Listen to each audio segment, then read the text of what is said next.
In today's video, I'll show you how to get a Salesforce certification voucher for free.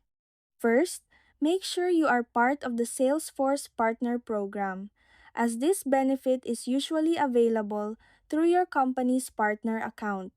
To request a free certification exam voucher, your key contact needs to submit a case in the partner community. Start by clicking Create a Case. In the subject line, enter Partner Program Benefit, Certification Exam Voucher Benefit. In the description, clearly state that you are requesting the certification exam voucher benefit and include your partner tier if it is known.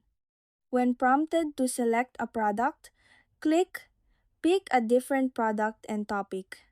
For product, select Partner Program and Benefits. For topic, choose Partner Benefits and Provisioning. Once everything is filled out, submit the case and wait for Salesforce to review your request. And that's it. That's how you get a Salesforce certification voucher for free.